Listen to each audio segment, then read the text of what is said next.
Hola a todo mundo. Para hablar acerca del paisaje y el patrimonio, nos acompaña hoy el arquitecto Rubén Pesci del Foro Latinoamericano de Ciencias Ambientales con sede en Mar del Plata, Argentina. Para la conversación con él, hemos preparado tres cuestionamientos. Primero, ¿qué importancia tiene el paisaje como patrimonio? Segundo, ¿qué acciones está llevando a cabo la UNESCO a ese respecto? Y tercero, eh, ¿qué iniciativas tiene el Foro Latinoamericano de Ciencias Ambientales, FLACAN, también respecto al paisaje y su importancia como patrimonio? Adelante, arquitecto. Muchas gracias, Roberto. Es con mucho agrado que recibo esta invitación y que puedo dirigirme hasta seguramente muy extensa audiencia. Valoro mucho el trabajo que ustedes hacen en términos de paisaje y me he permitido ya varias veces aceptar invitaciones de tu parte. Bueno, el paisaje para algunos de nosotros es el patrimonio de patrimonios. Es el patrimonio que hereda todos los otros patrimonios. Finalmente constituyen el paisaje.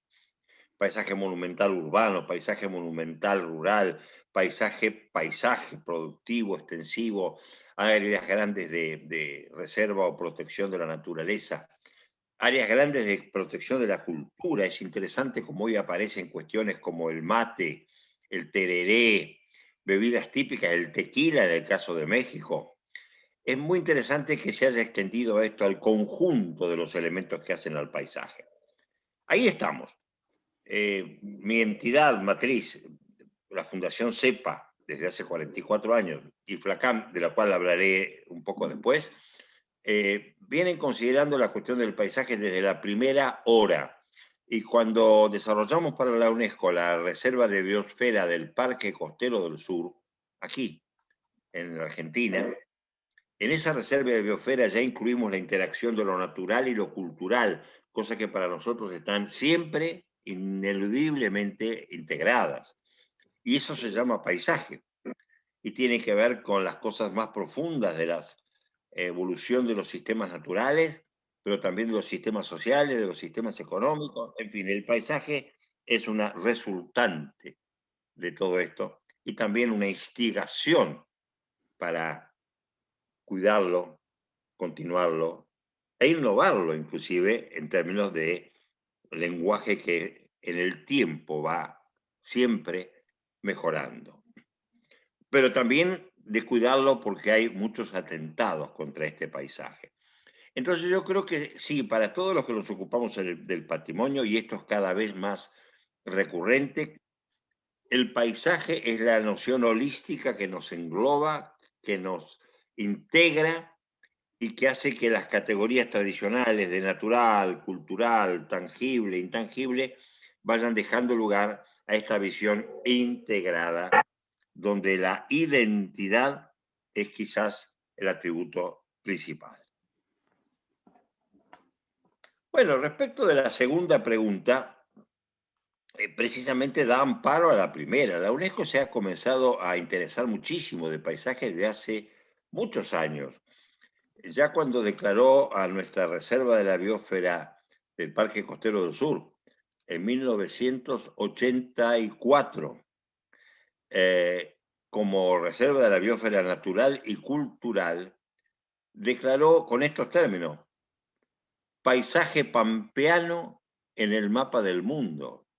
Era el conjunto de esos factores que hacen a ese enorme bioma que es la pampa, y que además de producir mucha carne y muchos trigos, tiene muchas áreas de enorme interés para la conservación natural, cultural, tangible e intangible. Bueno, esto ha sido muy claramente recogido, esto y muchas otras visiones parecidas por la UNESCO, quien ya aprobó una declaración de paisaje urbano histórico que nos permite guiar que en las ciudades, más allá de los grandes monumentos, hay un paisaje urbano que nos identifica históricamente. Y de esto podría hablar de cualquier gran patrimonio mexicano. Los monumentos coloniales arquitectónicos de la zona antigua, del centro histórico de México, extienden su influencia a todo el enorme territorio que la rodea, del trazado en cuadrícula original hispánico, sus raíces ancestrales, en lo hecho antes de la llegada de los españoles, y continúan hasta el día de hoy. Entonces, esta visión integrada de paisaje urbano histórico ya empieza a poner el paisaje en primera línea. Pero por otra parte, ya la UNESCO reconoce paisajes culturales en cuestiones tales como el Capañán, el camino Inca, que va prácticamente desde Colombia hasta el sur de Argentina y de Chile. Hay muchísima visión del paisaje cultural en las actuaciones de UNESCO. Y ahí llegamos casi al último punto. ¿Y hoy qué está pasando? Y algunos grandes personajes de la UNESCO, como Francesco Bandarín, que fuera director del Centro del Patrimonio Mundial durante muchos años por la UNESCO, él ha convocado, junto con otros grandes del tema, ha convocado a un movimiento mundial que se llama Nuestro Patrimonio Mundial, y pone el acento en la palabra nuestro. Y en el momento en que el capital social, todos los actores de la sociedad, todos los niveles, forman parte de ese paisaje, también las formas de preservación, de selección, de cuidado, de manejo, tienen que ser otras.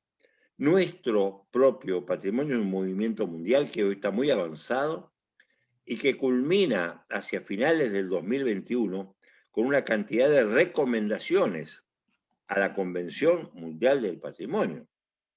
Ustedes saben que en el año que viene se cumplen 50 años de la creación de la Convención Mundial del Patrimonio, uno de los grandes hechos de la Unión de Naciones en el mundo entero. Esa Convención Mundial tiene sus patrones, sus parámetros, sus reglas, pero no siempre esos patrones y reglas de 50 años de historia se corresponden totalmente con las demandas de hoy.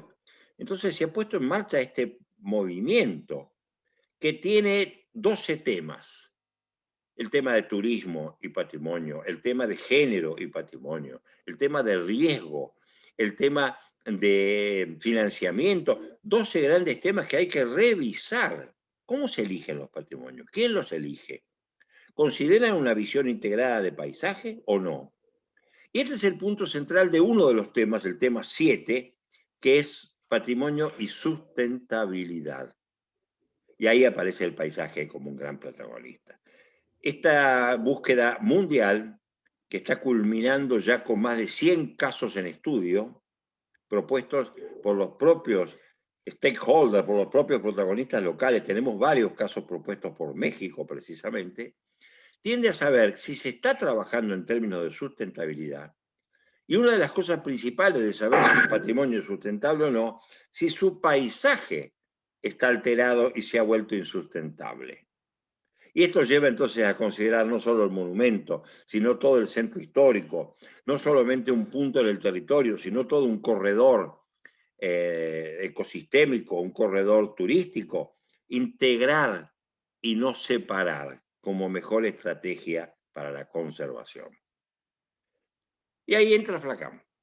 Hemos tenido la enorme satisfacción como Foro Latinoamericano de Ciencias Ambientales a ser invitados como institución líder del Grupo de Sustentabilidad y Patrimonio. Con todos los integrantes de nuestra red y asociados, la propia ACAMPA también tiene ahí un lugarcito como una entidad adherida a nuestra red FLACAM. Estamos trabajando intensamente. Mañana culmina la selección de 60 casos de estudio y vamos hacia julio, a un mes mundial de patrimonio y sustentabilidad, donde vamos a tener docenas de expertos mundiales, de instituciones líderes, para entregarle a la UNESCO las recomendaciones de este gran movimiento sobre cómo ampliar las condiciones de sustentabilidad que rodean al patrimonio en sí mismo para hacer que el patrimonio siga siendo sustentable. Este es un poco el esquema en general, y como FLACAM estamos muy orgullosos. Dentro de FLACAM en particular trabajamos como conveners, 3 personas intensamente. El gran ecólogo brasileño Roaldo Menegat, la geógrafa argentina, mi hija Lucía Pesci, y yo mismo como presidente de FLACAM. Pero tenemos ya una docena de colaboradores estrechos de muchos países del mundo. Puedo nombrar desde China a Sudáfrica, a nuestro vecino Chile, a Canadá, a México y muchas más. Entonces, estamos muy felices como FLACAM de estar metidos en la cocina nueva del patrimonio mundial, precisamente representando desde la sustentabilidad esencialmente el tema del paisaje. Sí. A propósito de Roaldo Menegat, en el Congreso de Ciencia y Arte del Paisaje que la ACAMPA organiza bienalmente, hemos tenido el honor de contar con él como ponente magistral. No será mala idea invitarlo a una entrevista también para hablar de temas relacionados. En cuanto a lo que usted ha expuesto, me parece que hay dos temas fundamentales. El primero es este abordaje integral del paisaje y el segundo es el asunto de la sustentabilidad, puesto que esta entrevista pretende llegar a todo mundo, aunque no sea académica ni especializada en cuestiones de paisaje. ¿Cuál sería la aportación que este tipo de abordaje del paisaje como patrimonio puede significar para la gente de a pie, la gente que vive en las ciudades y que está interesada en el tema, pero más allá de integrarse desde el ámbito de la investigación o de la academia, quisiera participar para que el paisaje tenga sentido, tanto en el ámbito urbano como en el no urbano. Bueno, este movimiento tiende a ratificar, a dar forma a esto de nuestro patrimonio. Entonces, en la búsqueda de nuevos sitios de patrimonio, el capital social local, las comunidades, los grupos sociales de ese entorno, tienen que estar decididamente involucrados, seleccionando el sitio, marcando su plan de manejo, buscando todo el apoyo posible en los estamentos privados y públicos. El patrimonio deja de ser una cuestión solo de naciones para ser una cuestión de todos. Y si es de todos, es también de los que habitan. Entonces la noción de que el monumento tiene que preservarse aislado, puro, puede ser una catedral, una ruina precolonial o puede ser un parque nacional, cae frente a esta necesidad de que es parte de nuestra vida. Entonces hay que involucrar a los locales en tareas de logística, de educación, de turismo, de riesgo, de evitar riesgos. Es decir, la comunidad del parque, es decir, el paisaje del área protegida, tiene que entrar a formar parte de la situación. Y esto va a llevar a contribuir a nuevos horizontes en algo que ya los participantes de este gran movimiento están viendo con claridad. En general hay un problema de financiamiento. Y en segundo lugar hay un problema de tomadores de decisión, a veces muy sectoriales o nada más que gubernamentales. Entonces no, esto va a llevar desde el financiamiento, desde la gestión, desde la propia concepción, aspiramos a que profundas modificaciones en la Convención Mundial del Patrimonio. Sí. Más allá del financiamiento arquitecto, una de las intenciones que tenemos con estas cápsulas sobre paisaje es fomentar la cultura del paisaje en la población en general. Pienso que el que las personas tengan a la vista el paisaje como bien, como medio ambiente inmediato y como ámbito de acción y de actividad puede ayudar mucho, aunque no a primera vista se tenga eh, una seguridad de financiamiento. Me imagino yo que la cultura de la gente ordinaria, la sensibilidad que ella pueda lograr respecto a estos bienes culturales y naturales, puede ayudar mucho desde la identificación, como usted bien ha dicho, de los sitios que pueden llegar a ser patrimoniales, como al cuidado del paisaje en general, en el ámbito de nuestra actividad humana. Así es, así es. El financiamiento es una de las cosas que reclaman todos los casos estudiados. Pero si no hay participación social plena, no será nunca suficiente. Pero ahí aparece una cuestión que es de tan profundo calibre que el paisaje nos lleva a pensar en un cambio de paradigma cada vez más urgente y necesario. En mi último libro, recién aparecido, que llamo Dibujar el Mundo, lo que aparece ahí es mi convicción, después de tantos años de práctica concreta, de que la cultura de la humanidad se ha ido dirigiendo hacia la figura y perdiendo de vista el fondo. Esto es el paisaje. Se ve la cosa, la inmediata utilidad, la acaparación, el acaparamiento de bienes, se ve la cosa, el título de posgrado, se ve siempre el resultado casi material.